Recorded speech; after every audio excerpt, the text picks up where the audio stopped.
for normal length, but I've done psychedelic mushrooms. I've done magic mushrooms more times than I can count on my hands and fingers, literally, and plus my feet and toes, literally. That's for macro doses and mega doses, even heroic doses. So I've done magic mushrooms a lot of times. Basically, for me, it's like a walk in the park. Magic mushrooms for me is like a walk in the park, literally. It's almost like ascending the Himalayas and being a Sherpa. That's basically what it is. A Sherpa, it's like a walk in the park, basically. Like, they're so used to the altitude, they're so used to the differences that basically they've mastered it. That's what it is. And I've mastered psychedelic mushrooms. I've done Azortes. I've done Cubensins of different species. The only one I've never done is Azursins, which I would love to do, and plus drops. You know, it's like psilocin drops of the active chemical compound of psilocin, which is from psilocybin mushrooms after it gets metabolized by the liver within 60 to 90 minutes. So basically, another thing that I'm also doing is I am going to be turning in my dossier in regards to going to university and studying medicine. And I have two passions, and I need to pick one. And my first passion was endocrinology, because it's testosterone, androgens, progestin, and plus other different hormones within the body, and plus how receptors work, and basically what makes a man a man, and what makes a woman within characteristics. And plus also how testosterone can impact the brain psychologically as well, and especially with estrogen as well, and certain other hormones or other peptides for that matter. And my second passion is psychiatry. And the reason why psychiatry is because after I lost my father at the age of 20 years of age, I did abuse drugs for a bit. And it also, not only did I abuse drugs, but I became interested in regards to the pharmacology of how narcotics work, and plus how drugs work. I mean, any drug really for that matter, but mainly drugs when it comes to the central nervous system, and plus when it comes to euphoria states. So that's the reason why I want to study psychiatry. And I want to study psychiatry in France because it's socialized education, whereas in the United States of America, you're taking out a whole entire house basically as a student loan. It's insane. Like, people who are in medical debt in the United States of America, for medical school and stuff like that, they're in more debt than your average college. Like, your average college that's like medical for debt, college related student debt, is like $100,000 or $150,000. For medical school, Jesus Christ, it's like $500,000, literally. Like, the average is $500,000, literally. If you're a brain surgeon, if you're trying to study like brain surgery, good luck. You're going to be studying for like a decade and a half, maybe even 2 decades before you become a neurologist or a brain surgeon, anything within the brain in regards to surgery.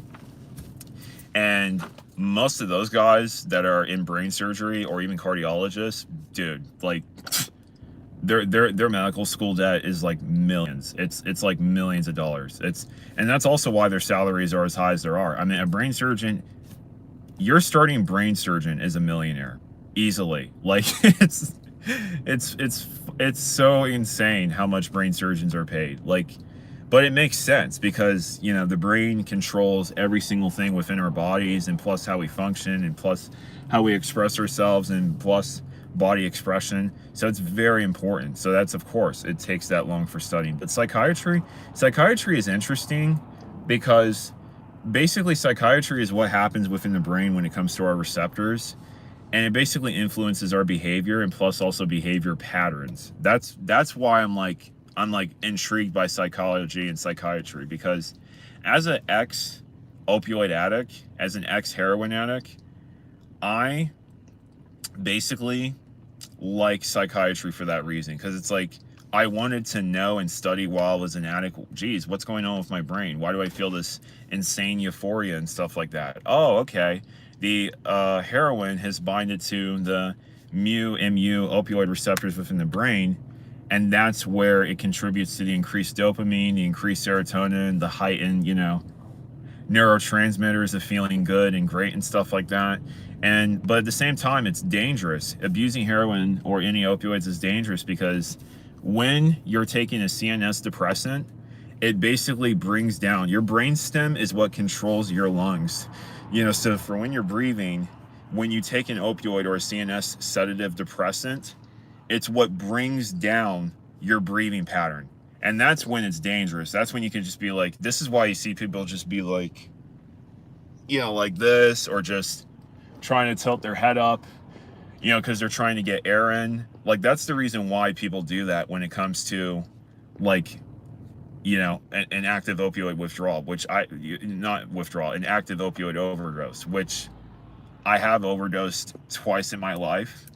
And yeah, like, you do come back from the dead. I'm not gonna lie. You do feel like you came back from the dead. You definitely do. Like, I'm happy that I'm not addicted to opioids. I'm happy that I'm not an addict like I was previously. And it's just, yeah, like, these drugs, they demand respect. Like, a lot of people just think like, oh, it's just a drug. It's just a pill. I'll just take a pill. No, it's not just a pill. That pill can literally change the entire makeup within, your receptors, within your serotonin receptors, being if you're on antidepressants, or your GABA, which is what I'm currently on. I'm currently on Valium right now. I take Valium like once or twice a week. That's it, along with over-the-counter lithium, which is like 15 milligrams, just to keep mood stabilization. And I am going to psychotherapy. I will read your message. Drugs are powerful as AF. It's like something lives inside of drugs. Yes, and it is. Something does actually live inside of drugs. It actually is. There are spirits within drugs. A lot of people think like, oh, well, heroin is not a spirit. It's just, no, heroin is a spirit. Oxycontin is a spirit. Like, these drugs, like morphine. I have a book. I actually have a book inside. I have to go soon, but it's just, I will jump on another live stream, but I have this book that basically highlights morphine, opioids, and it's like this beautiful, angelic, and it shows like the effects of like euphoria, depressive, CNS, wave of blanket, just like different expressions and meanings when it comes to different drug classes. Like, that's for opioids, another one's for psychedelic mushrooms. It's like an awakening. It's like a breaking through moment. So yes, Justin Caesar, drugs are definitely like something that lives inside of the drugs. It is. It actually is. I mean, when it comes to when I remember like I took Lexapro. I hated Lexapro. I mean, it made me feel like a zombie. It made me feel like how to make them. I'm sorry. I'm not going to get into this. I'm not, like, listen, Chris Watts 214, how to make them. I don't know if the FBI or if the CIA is watching me, but yeah, if you have been an opioid addict, or a drug addict for that matter, you are going to understand like somewhat how drugs are made, especially the illicit ones. I'm not gonna lie, like, you just are, like, you want to know where it comes from, you want to know how it's made. It makes sense. It definitely makes sense, especially when it becomes that like entanglement within your life and your psyche, being a drug addict like I was previously, like I was. But in regards to drugs being something living inside them, it's true. It's really true. I could say this with magic mushrooms. I feel like magic mushrooms is a golden teacher. That's what it is. I mean, magic mushrooms is, I've heard voices in my head when I've been on magic mushrooms. Agender, masculine, feminine, it doesn't matter. Like, I've heard these things in my head as I'm going through the trip and experience on magic mushrooms. DMT is more of a masculine. It hits you like really hard and bluntly. That's what DMT is. Like, DMT just hits you. Yeah, I'm trying to get on your level. Well, that's the thing. I mean, everybody has a different roadmap. Like, I'm just going to tell you this right now. A lot of people think like, oh, you're a drug addict. You're horrible. You must be a horrible, there's like this shame around like being a drug addict. And it's like, if the person is a drug addict, they're going through something. They're depressed. Like, the reason why I relapsed really hard was because My father passed away in my arms.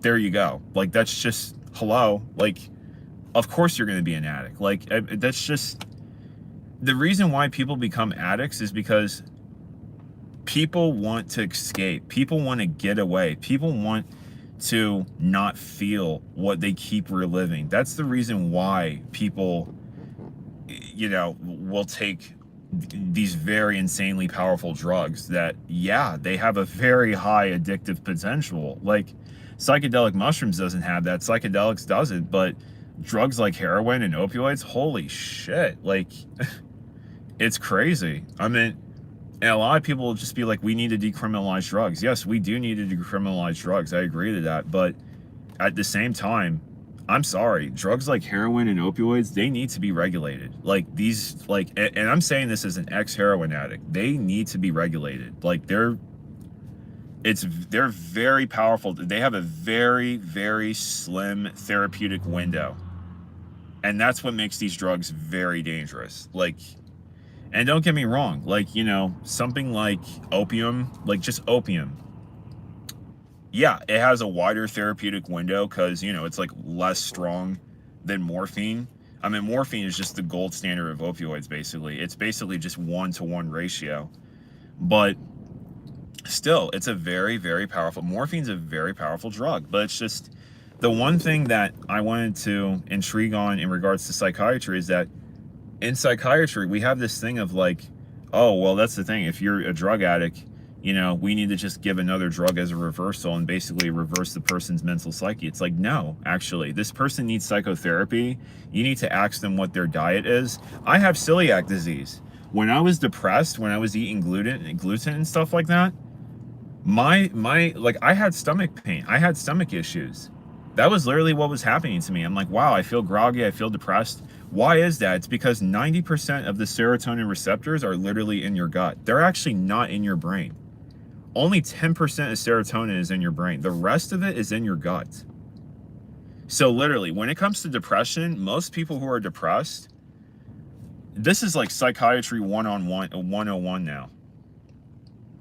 So that's what's happening. People are now starting to like tune the fork of like, okay, like, we don't have to just prescribe antidepressants right off the bat. We need to ask this person, what is your diet like? Do you have any allergies? Because allergies can actually trigger depression. I kid you not. It can trigger anxiety. It can actually trigger mental. Your gut to brain axis ratio is extremely important.